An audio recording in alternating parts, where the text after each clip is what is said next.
A quem nos assiste, seja bem-vindo. Estamos nesse podcast que é uma iniciativa da Associação dos Antigos Alunos da Faculdade de Medicina da Universidade de São Paulo.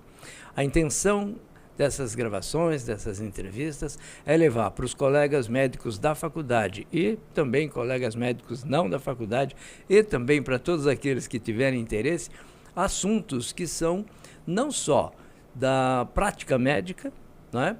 Como também de interesse social, de interesse da população em geral, né? A gente está percebendo que aumenta o interesse em pessoas que não são do ambiente da Faculdade de Medicina em conhecerem e aproveitarem as informações que são apresentadas aqui nesse podcast. Em função disso, nós estamos trazendo hoje um colega formado pela Faculdade de Medicina da 62ª turma, que é o Dr. Milton Ozaki, formado, portanto, em 79, mas que tem um trabalho que é da área médica, tem também uma parte que não é, e que é de interesse geral, né?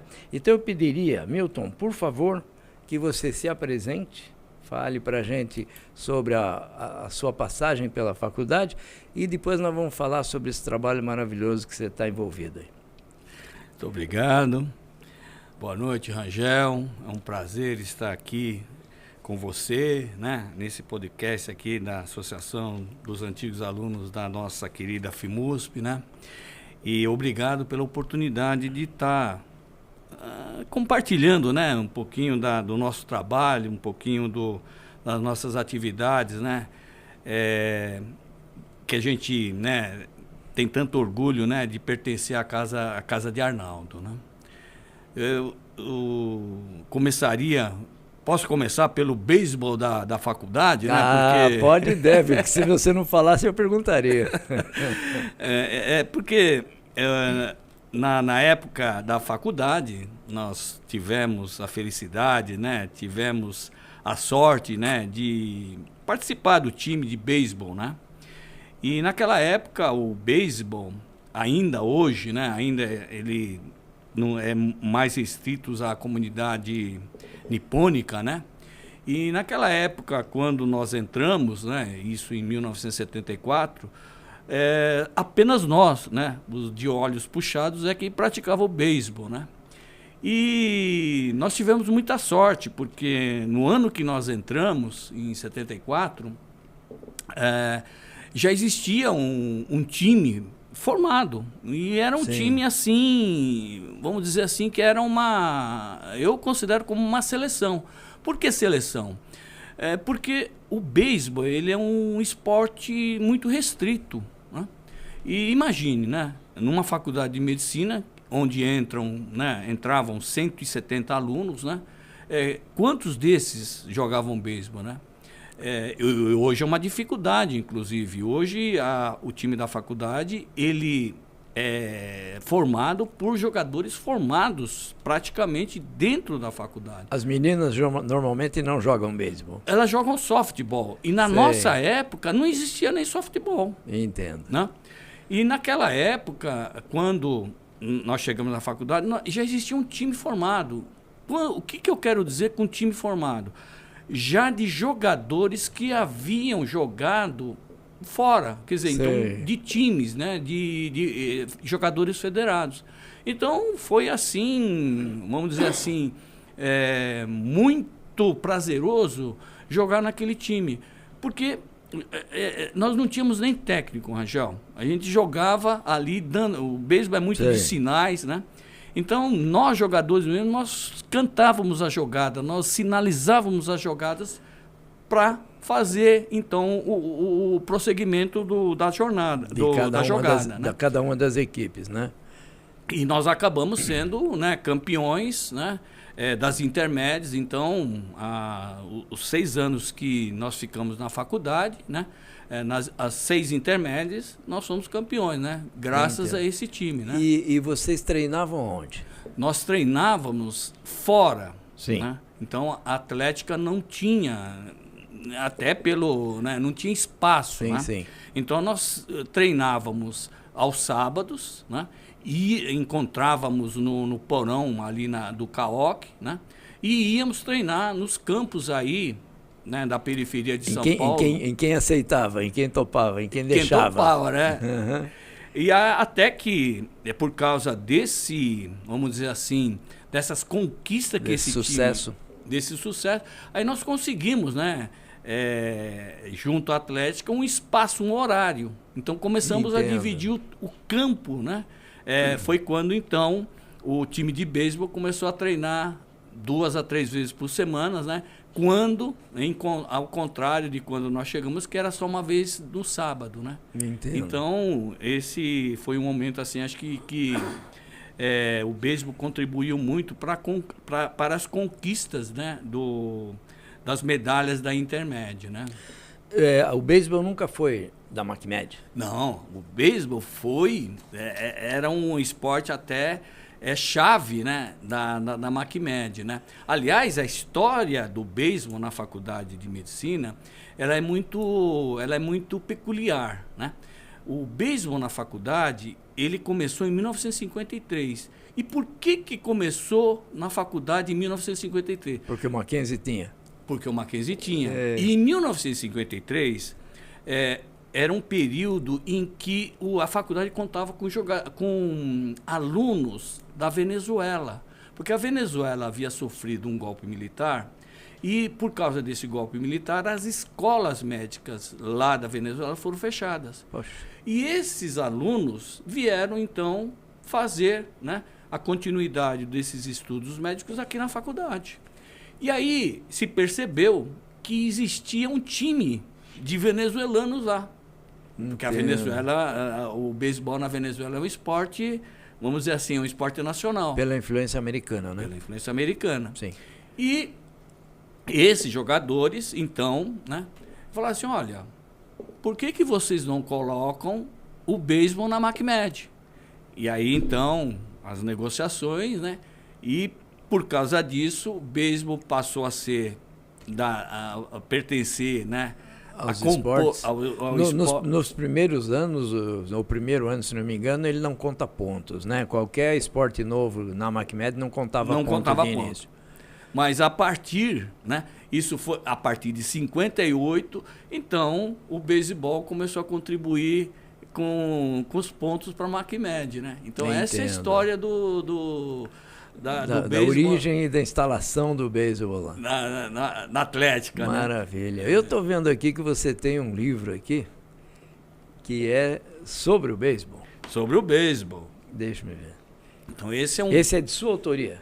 Não. Nós contribuímos, né? Ah, entendo. Então, nós tivemos... Eu tive a honra, né? Tive o privilégio de participar junto com a diretoria da 100ª, né?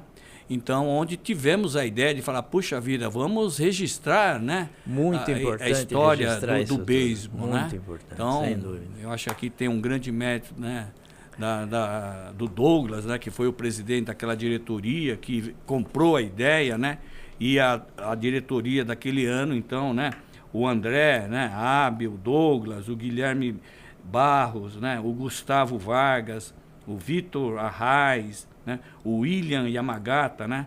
Que todos esses foram jogadores do beisebol. Foram jogadores. E eu estou percebendo aí que então vários não eram de origem nipônica. Depois, né, tivemos esse privilégio de incorporar de tal forma que o pessoal não da colônia. Não da né? colônia, entendo. E que tem demonstrado até no próprio beisebol brasileiro, né, essa fórmula de sucesso, porque acho que é importante registrar que esse ano, né, nos Jogos Pan-Americanos, o Brasil foi vice-campeão dos Jogos Pan-Americanos, né?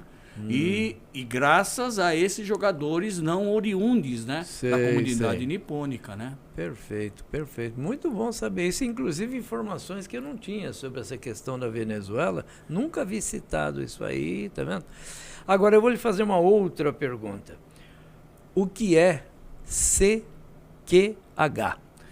CQH, essa sigla significa Compromisso com a Qualidade Hospitalar.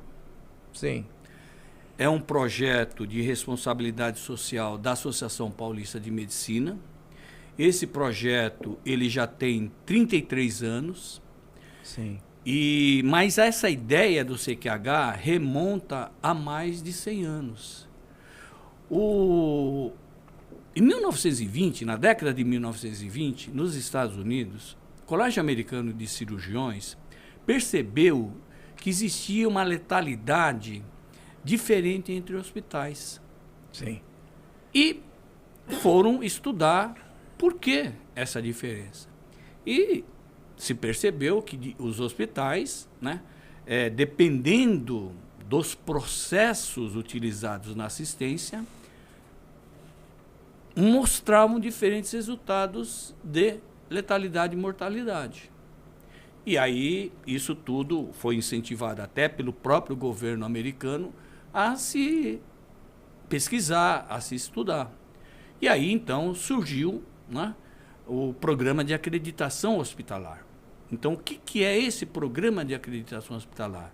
É fazer com que os hospitais sejam avaliados, sejam, vamos dizer assim, né, estudados.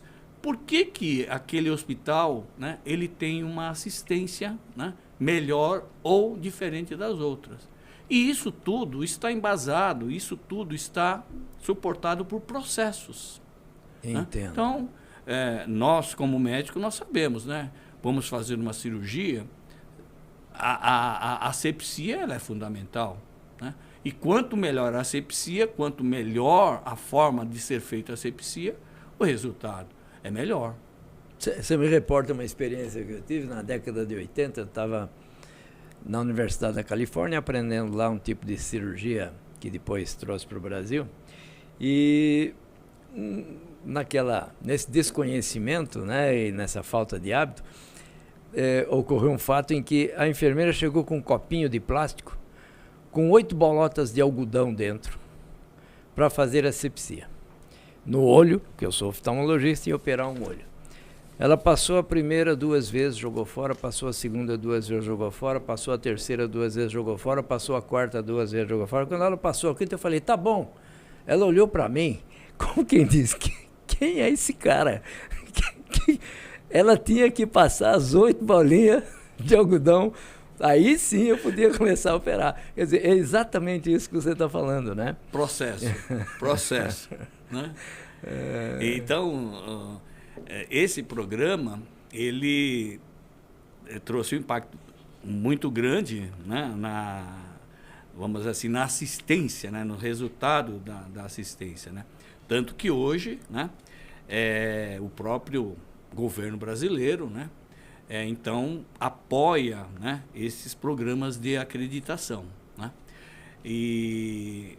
Então, hoje, por exemplo, nós temos nesse momento, o CQH, ele se tornou uma referência da Secretaria de Saúde do Espírito Santo. Sim. Então, a Secretaria de Saúde do Estado do Espírito Santo orienta os hospitais a terem o CQH como... Ele orienta ou ele impõe? A gente não pode dizer que impõe, porque não existe, nós não sabemos. O que nós sabemos é que... Uma penalização se não fizer, mas é esperado que assim seja feito. É esperado. Entendo. Né? Uhum. E eu acho que isso daí nada mais do que a verificação, né, de resultados entre hospitais que têm um programa de acreditação, que tem uma metodologia, vamos dizer assim, de gestão. Sim. Porque o CQH nada mais é do que um modelo de gestão. Né? Então, através de um modelo de gestão fundamentado em liderança, gestão de processo, gestão de pessoas, né? A verificação de resultados, então, isso tudo cria um método de gestão para que, então, não se restringe a um protocolo de procedimento médico. Não. É todo faz parte. Entendo. Faz parte. Né? Agora, Milton, eu pergunto uma coisa para você. Estatisticamente, a gente gosta sempre de números, né? Porque você tem para a gente, assim, falar, ó, uma vez implantado isso, um hospital tenderá a ter tal nível de melhoria, de diminuição de complicações, quer dizer, deve existir publicações sobre isso, né? Sim, sim. Existe. Isso é comprovado, isso é matemático. E é uma coisa substancial, realmente. Sim, não é não, 0,1%. Não, nós estamos falando em números muito maiores. Não, tanto na mortalidade, como até em resultados, né? Então, eu queria compartilhar uma história, né? Eu, como gestor, né? Fui trabalhar num hospital que estava, vamos dizer assim, bastante depauperado. Sim. Né? E eu tive, vamos dizer assim, né? Vamos dizer assim, eu diria até loucura, né? De falar, puxa, ousadia. Ousadia, né? Falar, não, é que era um hospital que tinha ficado muito tempo sem dono, vamos dizer assim, né? Acéfalo ali. Acéfalo, exatamente, né? E fui convidado para fazer a gestão desse hospital. E nesse hospital, nesse momento, ele era deficitário, né? E tivemos, né, essa ousadia de implantar esse programa. E depois de 5 anos, quando então conseguimos, através da avaliação, conquistar uma certificação, o hospital se tornou superavitário. Quer dizer que qualidade dá lucro. Qualidade dá lucro. Qualidade dá lucro. Que beleza. E aquilo foi a minha primeira experiência. Eu imagino que você deve ter enfrentado barreiras. Como? Já estamos deficitários, ainda vem com essas exigências. Com essa história, vem com, né, com esse luxo, né? Eu falei, puxa vida, ou dá certo ou eu, né, perdi o emprego. É uma atitude, né? Muito importante. Muitas vezes a gente tem que arriscar, né? Não tem jeito. Mas tem que ter convicção, né? Você tinha convicção. Né? Aí depois disso, né? Aí eu falei, não, deu certo, vamos de novo. Então, e aí nos outros hospitais que eu fui, né? Então, no segundo deu certo, no terceiro deu certo. E aí ficou aquela história, Você passou a ter um portfólio ali de cases de sucesso, né? Não, esse ano, inclusive, nós vamos lançar um livro, né? O CQH vai lançar um livro desse case de sucesso, né? Então, ficou aquela história, né? Puxa vida, se o cavalo ganha uma vez, opa, fica de olho nele, né? O cavalo ganhou 2 vezes, poxa, na terceira aposta no cavalo, né? Sim, sem dúvida. Então, eu conheci o programa CQH dessa maneira, que a gente fala do outro lado, pelo lado do hospital. Sim. Né? E aí, graças, né, a esse convite, né? Porque quem foi o grande, vamos dizer assim, né? O introdutor, o pai é o Dr. Raino Burmester, né? Que é um médico lá do HC, né? Que foi, vamos dizer assim, o introdutor, né? E aí o Dr. Raino, depois de algum tempo, fui trabalhar com ele, né? Aí ele falou assim, não, agora você vem para o outro lado. Então, esse ir para o outro lado quer dizer ficar junto da, vamos dizer assim, da governança, né? Sim. E eu, hoje, nesse momento, tenho o privilégio, né? Tenho a honra de participar da governança do programa CQH, né? E esse programa é um programa que... se me perguntar, mas você acredita? Eu acredito de olho fechado, né? De perna amarrada, sem dúvida, né? E aqui eu acho que é importante registrar o grande mérito da Associação Paulista de Medicina, que banca até hoje, né? Até hoje? Até hoje. Então, a Associação Paulista de Medicina, desde o começo, né? Desde o dia 1º de julho de 1991, ela dá uma sala, dá toda a parte de secretaria, a parte de telefone, dá um espaço para que tenhamos as reuniões lá, né? Então, é um projeto de responsabilidade social da Associação Paulista de Medicina que é assim, digno de nota. Bem empírico, realmente. Quando eu iniciei esse podcast, eu me lembro de ter dito que são assuntos de interesse da população, porque a qualidade hospitalar, sem dúvida, né, é de alto interesse da população.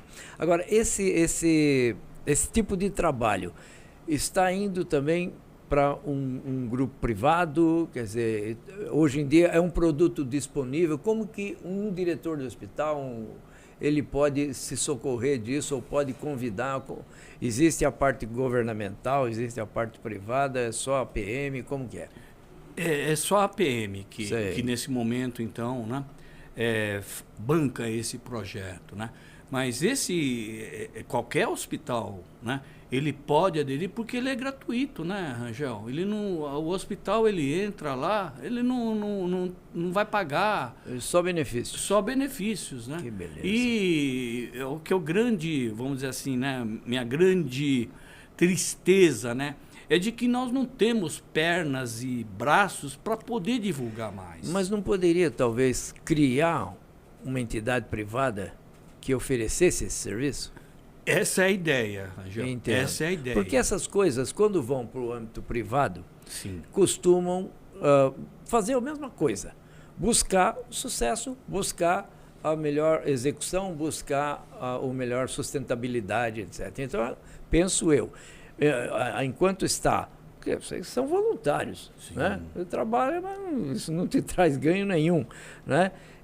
Quando ela passa, por exemplo, para um âmbito governamental, já perde-se um pouco o andamento da coisa. Mas o privado não, o privado vai buscar realmente o sucesso, a sustentabilidade, né? É que abriram-se tantas frentes de trabalho, Rangel, que aqui, então, eu queria até aproveitar, né, para convidar pessoas que pudessem aderir ao programa CQH. Por quê?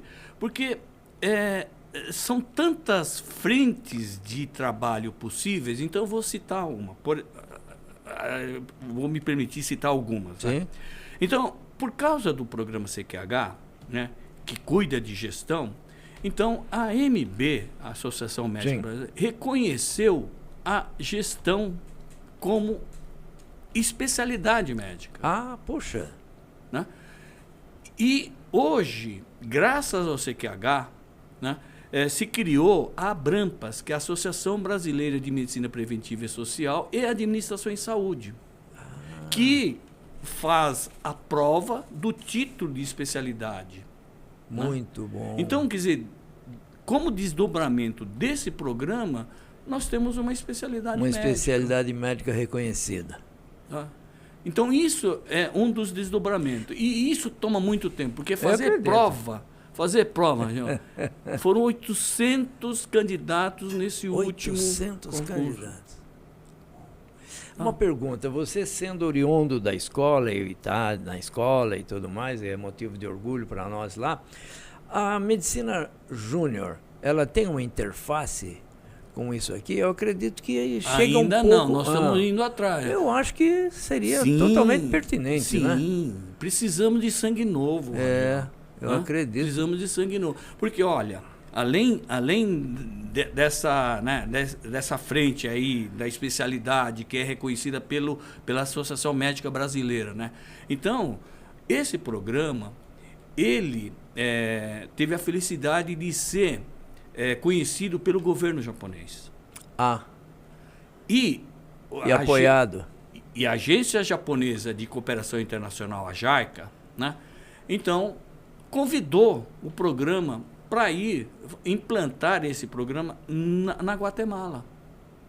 Entendo. E foi implantado num hospital assim, de uma província muito assim, carente. do interior, carente. Sim. Depois de 4 anos, esse hospital se tornou referência na Guatemala, sendo do interior. Então, são essas histórias que deixam, né, trazem muito orgulho ao CQH.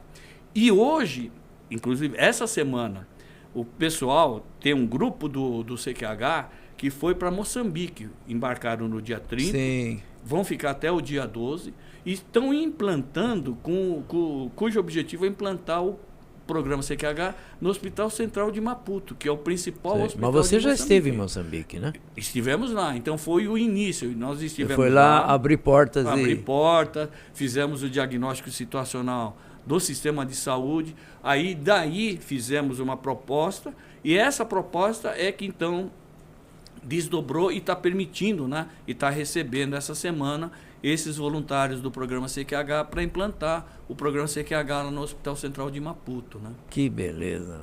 Então, é um projeto, né, exitoso, né? Necessário. Necessário. Né? E ainda mais, além de necessário, precisamos dele, como também ele faz ganhar dinheiro, ele melhora a sustentabilidade, ele torna superavitário o que era deficitário. Quer dizer, é virtude em cima de virtude, né? Olha, eu assim, vou me permitir, Milton, falar com o Flavinho, que é da diretoria da associação, para que ele comece a promover essa aproximação com a medicina júnior. Por favor. Porque eu vejo total identidade entre os dois propósitos, sabe? É uma observação minha, se você concorda, então agora eu vou mesmo em frente. Por favor, não, aproveitando e pedindo não só para, né, para a Med Júnior, mas para, né, quem quiser conhecer um pouquinho de gestão na área de saúde, venha participar, porque on the train job. A pessoa faz uma avaliação, vai conhecer o hospital, vai entender por que aquele hospital está tendo resultado ou não. E até que nível isso se aplica? Vamos dizer, um day hospital, ele se beneficia disso? Assim como um grande hospital de muita especialidade? Um pequeno hospital. Todos eles. Porque ele análise de caso e aplicação das soluções para o caso. É um modelo de gestão. Que beleza. Né? Então, porque na verdade, nada mais é do que você fazer a gestão na sua base. Sim. A gestão, são 4 letras, né, Rangel? PDCA. É você planejar, executar, avaliar e corrigir. Né? Então, o programa CQH, a gente brinca, né? Fala assim, é muito simples, né? Ele é muito... Tem que entrar no conceito. Entrou no conceito, você começa a se comportar de acordo com aquilo. Exatamente. E fazer com que outros se comportem. Existe uma expectativa geral de que se comportem dentro daquele parâmetro. Porque para você fazer a gestão, né, você precisa de uma visão sistêmica. Né? Então, dessa visão sistêmica, você vai ter os processos, e esses processos, a partir do momento que você monitora, a partir do momento que você os corrige, você vai ter o resultado. Agora, essa certificação, o reconhecimento dela ocorre a que nível? Ocorre em 3 níveis. O primeiro nível é um nível assim de garantir a segurança do paciente. Sim. Então, um hospital, para ganhar uma primeira certificação, ele precisa provar que tem um AVCB, né? Tem todos os alvarás, né? Então, isso garante a segurança do paciente. O segundo nível, que a gente fala que é de 250 pontos, é quando, então, nós vamos avaliar a eficácia da gestão. Escuta, como é que está seu EBITDA? Como é que está o seu retorno financeiro? Né? E aí, no outro nível, aí já é um pouco mais de sofisticação. Mas você está fazendo esse PDCA, que nós não chamamos de PDCA, nós chamamos de PDCL, né? Quer dizer, nós trocamos o ACT por L, quer dizer, o aprendizado. Sim. O que você está aprendendo com aquilo que você está fazendo de errado? Então, aí são as sofisticações da gestão que nós falamos. E você tem, então, um CQH nível 250, é isso? Uma certificação? Nós temos 125 pontos, que é o básico. Sim. O 250, esse é o nível que a gente fala que já, né, vai para sofisticação da gestão, onde você aplica o PDCL, né, na sua íntegra, né, e aí vai subindo, né? Então aí e agora, como é que você está vendo essa parte de sustentabilidade? Qual a tua preocupação com o meio ambiente? Não basta você ter lucro, mas como é que esse lucro está vindo para você? Entendo. E o que você está disponibilizando? O que você está devolvendo para a sociedade? Então, agora, existe um teto hoje ou não existe? Porque as coisas vão se modificando e os conceitos. Então, você pode ir subindo esse CQH para 250, 500, 550, aí 600, melhoria contínua, etc. né? Melhoria contínua. Então, quer dizer, você é bom hoje, mas amanhã você tem que ser melhor do que hoje. Sem dúvida. Esse é o princípio do CQH. Né? Então, a melhoria contínua. Então, esse é um dos pilares da metodologia do CQH. Né? Rapaz, meus parabéns. Aqui, fazer esse trabalho que eu faço, que não é um trabalho, é um prazer, na verdade, é também aprender. Porque eu já tinha visto e não sabia que já tinha visto. Agora você me explicou que eu já tinha visto isso. E aí agora eu estou vendo que realmente é uma coisa muito útil e muito... deve ser aplicada. É aplicável e é bom que se aplique, né? Precisa ser aplicado, exatamente. Né, Angel? Não, sem dúvida. Mais uma vez volto naquele ponto. A nossa escola é uma exportadora de modelos, é uma exportadora de protocolos e etc, etc. Eu quero te aproximar da medicina júnior. Por favor. Porque se já é uma especialidade, então, né? Já temos que ter um titular na especialidade aí, e fazer com que a moçada já venha da formação com esses conceitos de excelência, né? Sustentabilidade, e outros valores que vão aparecendo com a evolução das coisas. Né? Então, o que você falou é uma coisa muito importante, né, Rangel? Porque hoje a nossa faculdade, né, o HC, conta com o PROASA. Sim. Né? E o PROASA que forma, né, esses administradores. Né? Isso. E eu vejo a evolução do PROASA, né? Então, isso tudo, né, demonstra a necessidade, né, de que o nosso sistema, né, tenha esse tipo de apoio. Né? Porque, quando eu era acadêmico, eu me lembro muito bem, primeira vez que eu fui passar o Intracat, né? Errei o Intracat, aí chegou o residente, aí era acadêmico, ele falou assim, não, tira, joga fora. E aquilo, para mim, foi normal, né? Aí depois, quando eu estava fazendo gestão, eu falei assim, puxa vida, mas... Joguei fora o Intracat. Joguei fora o Intracat. Eu não sabia o preço do Intracat. Né? Então, eu acho que essa conscientização, né, pelo acadêmico, pelo médico, de quanto custa cada insumo, é importante para que a gente possa ter, né, um sistema de saúde racional. Sim, gera uma expectativa exterior e interior na pessoa de errar menos, de economizar, não com perda de qualidade, né? E essa coisa toda. É muito importante. Eu acho que, sem dúvida, é uma coisa que tem que entrar na grade de formação acadêmica, né? Porque é nessa fase que se plantam muitas sementes que vão germinar mais tarde, né? Exato. Milton, muito obrigado por ter me ensinado, muito obrigado por ter levado esse assunto aqui aos nossos colegas, antigos alunos, não antigos alunos. Volto a reforçar que esse assunto é um assunto de interesse geral. A qualidade de um hospital é um assunto de interesse geral, sem dúvida, né? E a associação tem buscado levar esses temas, levar essas entrevistas, para que mais pessoas saibam que há um trabalho acontecendo. Esse trabalho é feito por pessoas que sequer são remuneradas, como o Milton, no caso, e que são fundamentais para a nossa evolução, né? Eu te agradeço mesmo de coração e peço aos colegas que continuem sugerindo, porque o Milton também está aqui por sugestão de um antigo aluno, para que viesse dizer o que ele está fazendo e essa maravilha que ele está proporcionando para a gente. Então, por favor, continuem nos ajudando, continuem criticando, continuem sugerindo, né? Para que a gente tenha outros podcasts como esses aqui.